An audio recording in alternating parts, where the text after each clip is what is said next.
Ada satu fitur yang hanya tersedia di emas digital, yaitu fitur pinjam modal. Kita punya uang 1 juta, sebulan yang lalu harga emas 1 juta per gram, kita beli 1 gram. Kemudian hari ini harga emas naik menjadi 1.100.000 per gram. Sebenarnya di emas fisik, kalau kenaikan 100.000 itu kita belum untung. Jadi kalau harganya sekarang sudah 100, kita bawa ke toko, kita jual, itu kita cuma dikasih uang 1 juta. Kenapa? Karena ada potongan toko 100.000. Jadi kenaikan harga 100.000, potongan toko juga 100.000, itu impas ya, nggak ada untungnya. Tapi di video ini kita anggap aja potongan toko nggak ada.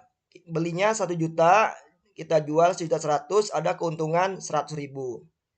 Di emas digital kalau kita punya uang 1 juta, kita bisa pinjam uang perusahaan 4 juta. Jadi totalnya 5 juta ya. Kita bisa beli 5 gram emas dengan harga 1 juta, 5 kali 1 juta 5 juta. Kemudian emas naik, harganya menjadi 1.100.000, kita jual semuanya 5 kali 1.100.000 sama dengan 5.500.000. Dari uang tadi kita kembalikan pinjaman yang 4 juta. Jadi sisa uangnya ada 1.500.000. Saldo awal 1 juta, saldo akhir 1.500.000. Jadi ada keuntungan 500.000. Modalnya sama-sama 1 juta, di emas fisik kita untung 100.000, di emas digital kita untung 500.000.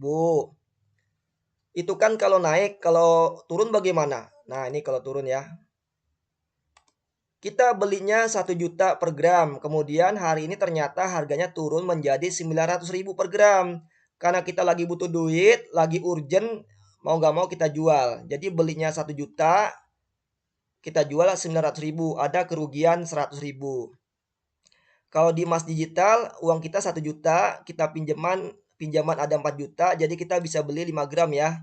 Kita belinya 5 gram senilai 5 juta. Kemudian karena hari ini harga emasnya turun menjadi 900 dan kita juga lagi butuh duit kepepet, kita jual semuanya. 900.000 kali 5 gram sama dengan 4.500.000 ya. Karena kita ada pinjaman 4 juta, kita bayar pinjaman, sisanya 500.000. Ya, jadi saldo awalnya 1 juta, saldo akhir kita adalah 500.000. Ada kerugian 500.000. Modalnya sama-sama 1 juta, di emas fisik kita rugi 100.000, di emas digital kita rugi 500.000. Kapan kerugian ini, kapan resiko ini terjadi? Ketika kita beli di atas, jual di bawah. Bisa nggak kita terhindar dari resiko ini? Bisa banget, ya. Intinya jangan pernah jual rugi. Kalau kita nggak pernah jual rugi, maka selamanya kita nggak akan pernah rugi. Mungkin nggak harga emas turun 100.000? Mungkin aja, tapi kemungkinannya sangat kecil. Jangankan turun 100.000, turun 20.000 aja emas udah banyak yang borong. Menurut hukum ekonomi,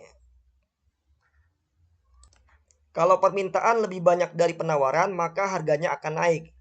Intinya, komoditas apapun, kalau ada yang borong, itu harganya langsung naik ya. Jadi jangankan turun 100.000, turun 20.000 aja sudah banyak yang borong, otomatis harganya langsung naik ya. Jadi intinya, kalau kita dagang emas, kalau nggak mau rugi, ketika harganya turun, jangan dijual.